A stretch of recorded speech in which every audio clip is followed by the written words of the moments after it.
Tonight, we conclude the 2013 ARLA Elite Series presented by Smash Beer season with the biggest race of the year, the Rockford 200. We've seen great charges through the standings by some drivers and epic collapses by others, and it all comes to a climax tonight. Rip Tyler and Joseph Howard have emerged as the serious contenders for the title, with Cyrus Laterza, with the Mitchell & Sons, only having to finish 14th or better to clinch the Tornado Alley Trophy. 30 cars will start tonight's race. Jesus Ignacio Chavez III and Kelly Splicen start at the back of the grid as the newest race winners of the ARLA Elite Series, as they won the B main races that took place last night.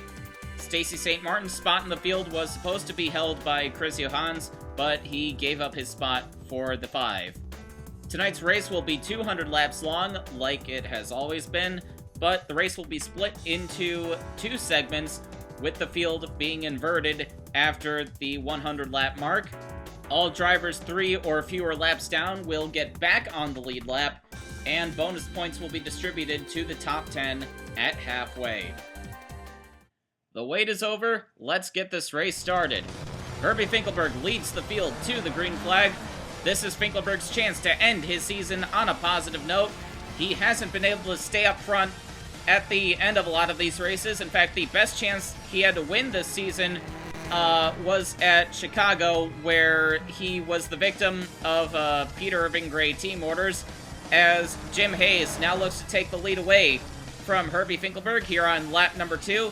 Jim Hayes, by starting this race, will lock up the Rookie of the Year award.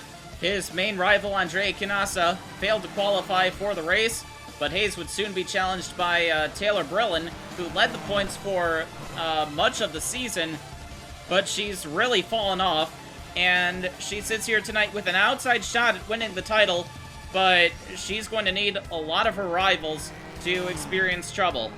Stacy St. Martin falls behind early on. She initially failed to qualify for the race, but she switched spots with her teammate Chris Johans, who finished second in his heat race. Rachel Rainsford cut a tire on lap 3. She brought the 71 car into the pit lane, and now she is 3 laps down, so hopefully she will maintain that position until the halfway point. Rainsford came into this race 3rd in the point standings in her best season ever. Ashley Tucker, another one of the championship contenders, also in trouble. She cuts her tire down and brings the 90 car into the pit lane. Richard Scott, car 27, winner of one of the heat races, finds himself deep in the field and about to go a lap down to Herbie Finkelberg. Cyrus Laterza, car 75, also not off to a very good start, as he is now in danger of falling a lap down. Carter Fitzgerald, car 71, and Stacy St. Martin also a lap down at this point. Again, Laterza needs to finish 14th or better in this race to take the Tornado Alley Trophy. St. Martin pinched into the wall by Alex Carson. I can't imagine that St. Martin's placement into this race was welcomed by the rest of the field, and I don't think she's going to get much better as the night goes on. Joseph Howard and Rip Tyler, the top 2 in the championship, are running 18th and 19th right now, as the yellow flag has just come out here on lap number 20. Ashley Tucker, running a couple laps down, is going to make contact with Stacy St. Martin. She ends up sideways on the front stretch. Makoto Yamada, car 22, piles in, and they're all going to keep going. This is not going to do Tucker's deficit any favors, as you see Ramsey Cockiner, car 31, pulling his car behind the wall. He is done for the night. Jim Hayes, contact with the lapped car of Kyle Cobb, hard into the wall, but the caution does not come out here on the restart. Kyle Cobb now riding the wall. I think he may have cut a tire down, as you see more problems behind the leaders. The caution is out once again as Cyrus Laterza makes contact with Kyle Gaffigan, car number 07, putting Nami Miura and Rachel Rainsford into the wall. Makoto Yamada piling into another wreck, and the 35 of Chavez gets a piece as well. Nami Miura, another one of the drivers with an outside shot at the championship. Her night not off to a good start, as Taylor Brillen inherited the lead after the contact between Kyle Cobb and Jim Hayes. Richard Scott, car 27, trying to get his lap back. Ashley Tucker getting a bit of a bump from the 66. Brillin holds station in the lead as Jim Hayes pulls his car behind the wall to make some additional repairs to the 77. Casey Lester, car 55, running in 5th place right now, although Libby Bell is hounding him for that position. Lester has made a few starts throughout the year. He was running in 5th place at Mosport towards the end of the race before getting wrecked out. Lester and Scott into the wall now as Ashley Tucker is slow. Car number 90 is smoking, and Tucker trying to make her way to the pits, but cars are coming at her from both directions. She gets a shunt from Kurt Pliskin as she heads into the pits. Tucker is done for the night. Kurt Pliskin, not too much damage from that contact with the 90. Pliskin, the Master Cup driver, running in 8th place in his ARLA debut, although he has stated that he will not help Rick Tyler, his teammate, win the championship. He's in it for himself. So we'll have to see how he feels about that as the night goes on, as Trey Ashby has gotten around Taylor Brillin to take over 2nd place. Herbie Finkelberg has moved back into the lead and is now putting a gap over the rest of the field. Ashby off to a very good start to the night. Ashby and Brinson Engineering have encountered a lot of bad luck throughout the season, but lately he's pulled out a couple of top 5 finishes. Ashby, a very talented driver, but not a whole lot of luck so far, as Richard Scott gets turned around after contact with Kyle Gaffigan.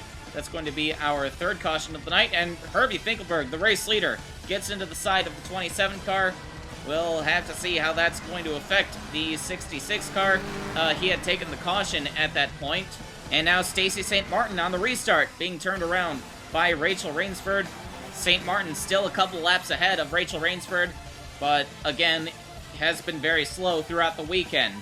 Despite how slow she's been, the high school senior is expected to return to the series next year. Cyrus Laterza and Makota Yamada fighting Herbie Finkelberg to get their laps back as Yamada and Finkelberg make a bit of contact off of turn 2. Finkelberg and Ashby around. Your top 2 go around after Finkelberg has a run-in with a lapped car. Libby Bell, car 24, is heavily damaged up on the top. I think she hit the wall trying to avoid this wreck. And Libby Bell, another one of the championship contenders, falling by the wayside as she will drop out of the race.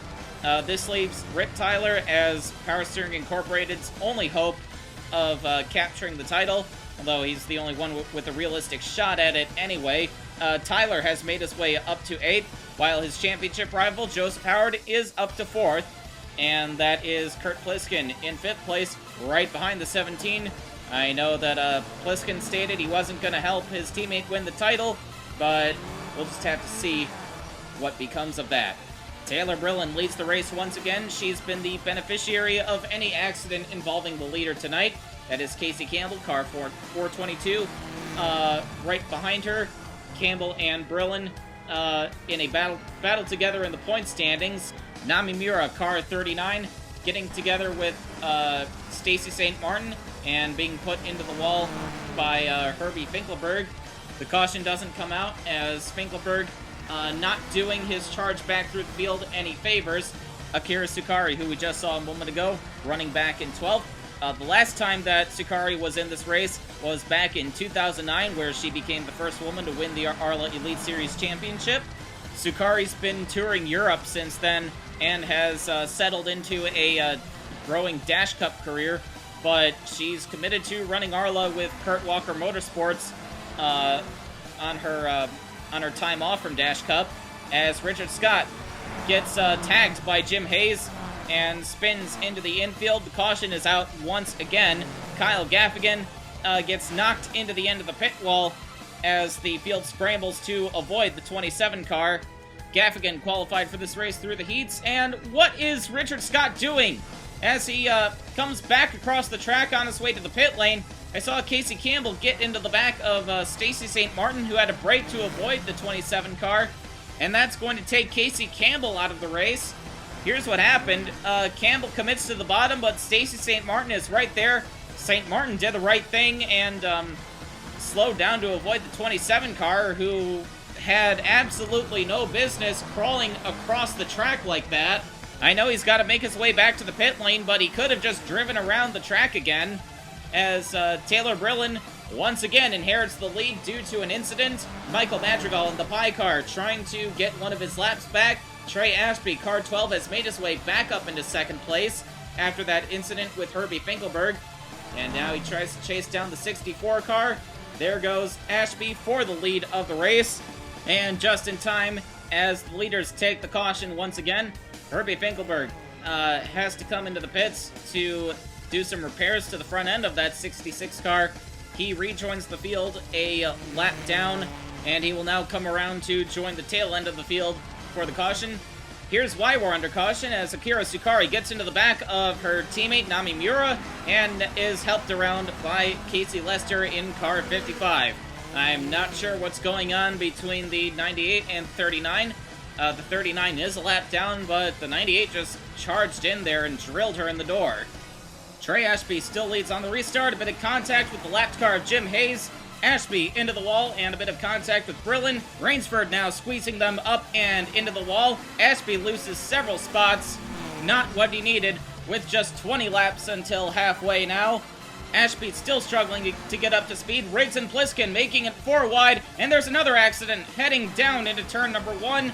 Taylor Brillin and Alex Carson involved. Those two were fighting for the lead. There's Alex Carson trying to get around the 64 with the 71 right there. Brillin into the back of the 2 car. They're both in the wall. Nami Miura into the back of the 64. Brillin not giving Carson a whole lot of room there. Carson and Miura are both going to go out of the race while Brillin keeps going. I'm not sure what Brillin was thinking. She came halfway down the track to tag the 2 car. But this is going to put Michael Madrigal and Jim Hayes back on the lead lap. Joseph Howard left with the lead of the race. And Rick Tyler, car 16, right behind him. These two came into this race in a tight battle for the championship. And with bonus points up for grabs at the halfway point, they're going to be racing hard in these final 15 laps. Rachel Rainsford, car 71, still about 3 laps down. So she's going to try to maintain that position for the halfway point. Makoto Yamada and Stacy St. Martin get together and put each other into the wall. That's going to be our 9th caution. St. Martin 3 laps down as well, hanging on for dear life in hopes of transferring to the second half of this race. Joseph Howard with a great start over the rest of the field. Trey Ashby, car 12, now moving up into second as Rip Tyler, losing a few positions in these last 10 laps. Ashby with quite the run. Now here he is on the inside of Howard going for the race lead. Howard needs those bonus points to get an edge on Rip Tyler, but Ashby has nothing to lose, so he's going for it. He doesn't care about anyone's cause but his own. Side by side for the race lead once again. Joseph Howard with the advantage this time as they come to lap Stacy St. Martin, and that's going to knock her out of the second half of this race. I'm sure to the relief of the rest of the field. 2 laps till halfway now. Trey Ashby trying to get the edge once again. Howard very wide entering turn 3, but so is Ashby. Ashby not left with much of a run. Down into turn 1 now. Howard wiggles a little bit, giving Ashby the room. Trey Ashby noses ahead, going into turn number 3, and at the red flag, Trey Ashby is your race leader. Joseph Howard has to settle for second, but that's going to get him a significant number of points as well. And now, after the inversion, here is the lineup for the second half of this race. Rachel Rainsford starting first, Kate Taylor second, Herbie Finkelberg third. Those 3 were all off the lead lap. Rip Tyler, the last car on the lead lap. Rip Tyler really fell off in those last few laps, but now he's getting a second chance. And Joseph Howard, by being second across the line, gains 20 points in his quest for the championship. And Ashby will be starting 17th and last. Let's see how well the race leaders can pick their way through traffic as Rachel Rainsford now holds the lead of the race. Cade Taylor, who won his heat race by just a couple thousandths of a second over Chris Johans in second place, but now Herbie Finkelberg is going for that spot. Herbie Finkelberg, the pole sitter, now with the second chance, trying to run down Rachel Rainsford. Rainsford in the lead doing all that she can to keep her own championship hopes alive, although she lost out on the bonus points at halfway. Trey Ashby out of the gate is already starting to pick off positions. He's going to be in 11th place at the end of lap number 103, but here comes Joseph Howard picking his way through traffic as well and going right on by Trey Ashby. Battle for the lead between Akira Sukari and Herbie Finkelberg. Rachel Rainsford back to third now. Sukari in this 98 car for the suspended Kurt Walker. Kurt Walker, of course, penalized after some sloppy driving at the 70-77 Speedway a couple months ago. Herbie Finkelberg under the 98 for the lead once again. Finkelberg still making great use of that mulligan in these opening laps, but he had a very fast car to start with and just got mixed up in some incidents. Rachel Rainsford, however, is going to go for the lead again. 2013 has been Rainsford's breakout season with her first two victories with the Gravity Racing Inc. team. Cade Taylor going for second place. Taylor carrying the flag for all of the one-off teams at this point. This race has had many surprise winners throughout the years, and Cade Taylor in position to become another one of them as he sweeps by Rachel Rainsford to take the lead. Cade Taylor's last race was at New York, where he stayed very quiet while his opponents fell by the wayside and picked up a top 5 finish. But here comes Rip Tyler, the defending series champion, charging through the field into third place, and now looking to challenge these top 2 here. Tyler has made a tremendous charge during this last half of the season to put himself in contention to take his second consecutive championship. Trey Ashby's charge through the field has kind of stagnated as he now runs 15th in between Casey Lester and Taylor Brillen. Brillen very fast in the first half of this race, and now the handling seems to have gone away on that 64 car. Jesus Ignacio Chavez III picked up the win in one of the B mains. He now runs in 17th. Last place amongst the cars still running, Cyrus Laterza, up to 9th place right now, so this is going to get him the Tornado Alley Trophy if he finishes in this position. Tanner Clayson, with his participation in the B mains, put him ahead in the standings, but he failed to make it to the 200 tonight. PSI teammates Kurt Pliskin and Rip Tyler now battling for the lead. There are obviously no team orders going on at PSI right now, with Rip Tyler needing every point he can get, but Pliskin trying to hold him off for the race lead, where Tyler can obviously maximize his points. Pliskin, the TM Master Cup Series veteran, is making his first start here in the ARLA Elite Series presented by Smash Beer. He attempted to qualify for Pocono, but I believe he blew up in his qualifier and couldn't make it, as he now loses first and second. Cade Taylor makes his way back into the lead. Taylor driving the 125 car for Luke Star Motorsports, the Pellerin-owned team. The Pellerin family, relatively unknown in the series, but they've established themselves as very fast already. Both Luke Pellerin and Cade Taylor have put together some strong runs for that team, and Cade Taylor doing a pretty good job holding his own against the Power Steering Incorporated powerhouse.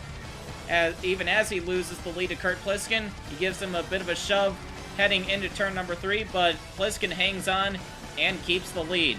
Rachel Rainsford has fallen by the wayside. She is back to 10th now and facing pressure from Akira Sukari, and you see Makoto Yamada and Joseph Howard just ahead of her.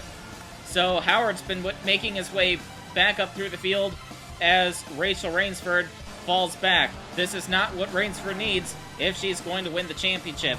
Leslie Riggs joins the fight for the lead now. She hasn't been this close to the front all night. She's been sitting back in the midfield, biding her time, waiting for the halfway point of the race.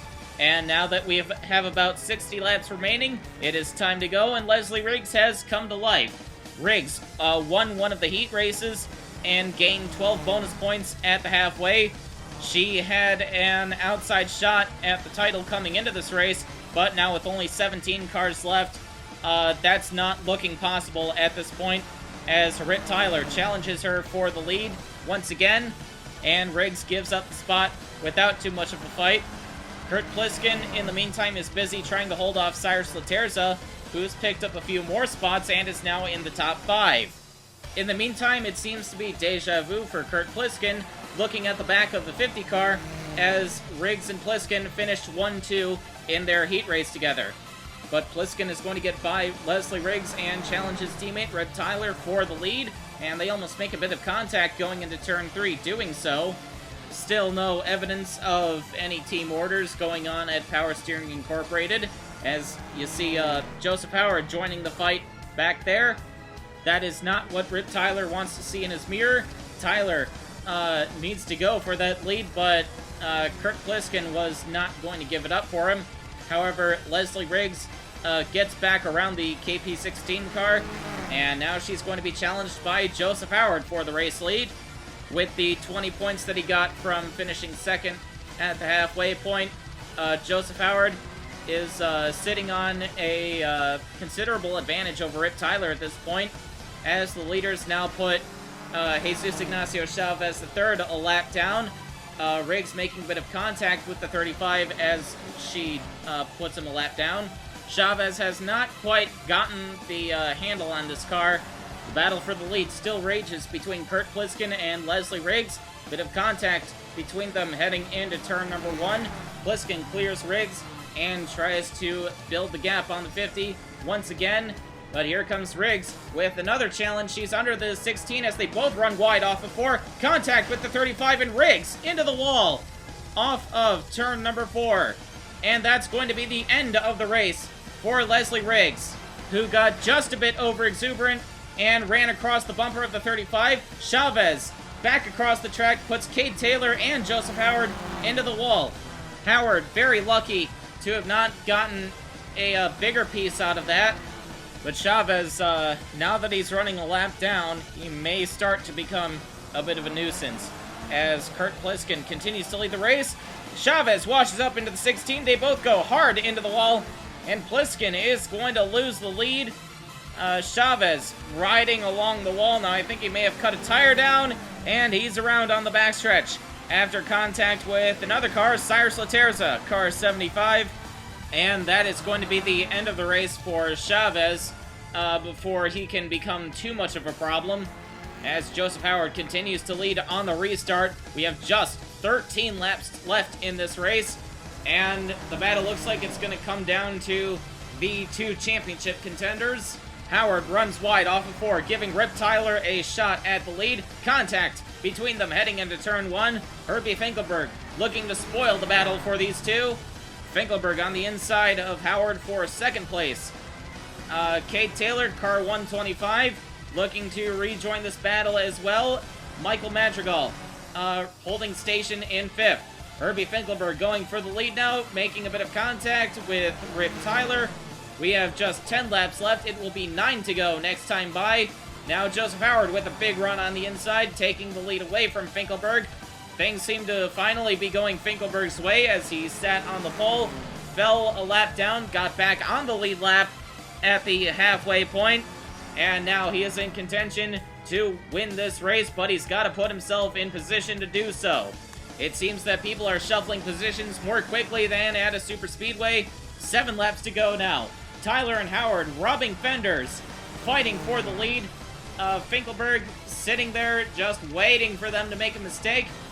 He's now on the charge, getting second from Howard, and here he comes for the lead once again. Finkelberg with nothing to lose, going up against the top 2 in the championship, giving it his all. Oh! Tyler speared by Pliskin out of the pit lane.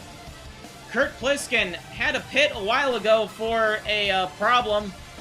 We missed that, but Pliskin coming out and reminding us that he's still out there in a big way.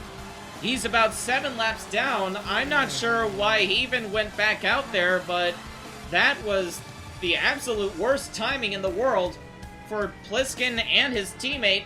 Although Rip Tyler fortunately did not lose any positions out of that as he kept that car going. But this race and the season is going to end in a green-white checkered. Herbie Finkelberg holds the lead. He's in position to finally win a race this year, but he's got to hold off a hungry field of drivers looking to put their name in the history books as a winner of the Rockford 200.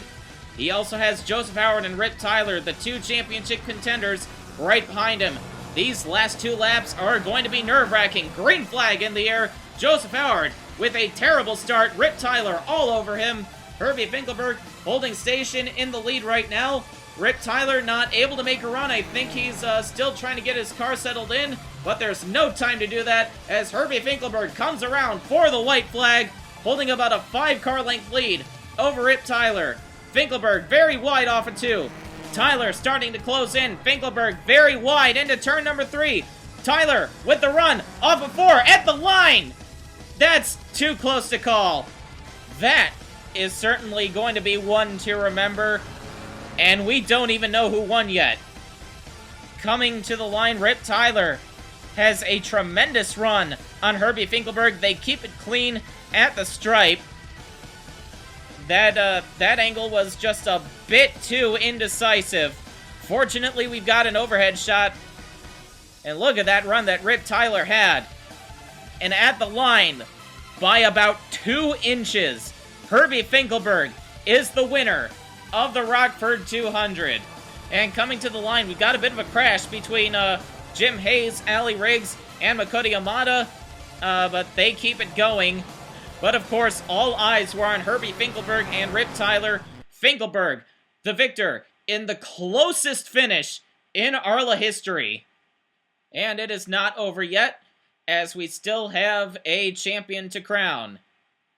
The 2013 ARLA Elite Series, presented by Smash Beer champion by just 4 points, will be Joseph Howard, who gives Tom Delgado Racing their first championship in the series. Congratulations to Tom Delgado Racing and the former 3-time Team Master Cup Series champion, who still has a lot of speed left in him. Rip Tyler, that's gotta be gut-wrenching for Tyler and Power Steering Incorporated. He loses the title by just 4 points and 2 inches. If Tyler had just a little bit more speed off of turn 4, he would have been holding that championship trophy. And then it's Rachel Rainsford third in her best season in the series. Taylor Brill in 4th. Leslie Riggs up to 5th. She made quite the charge over this weekend. Casey Campbell and Todd Stater, the first duo in the championship standings, just beating out Seiji Daiho and Nami Miura by 5 points. Then it is Libby Bell and Ashley Tucker, 8th and 9th, and Harry Espinola rounds out the top 10. Looking at 11th through 20th, Herbie Finkelberg finishes out in 11th, the victor, in once again the closest finish in series history. Jim Hayes grabs Rookie of the Year from Andre Canasso, who fell back to 16th after failing to qualify for this race. Jessica Graham and S-Tech Autosport 13th. They finally got their act together after a horrendous 2012 season. Ali Riggs 14th in her first season as a car owner. The duo of Azarov and Stanichev for Rus Autosport 15th. Then it is Bixbyfoot 17th, Lucas Sweeney 18th. Zachary Zins, who still cannot be located after the B-mains last night, is 19th. And the duo of Kiki Hitsuno and Edwin Shortslowski 20th.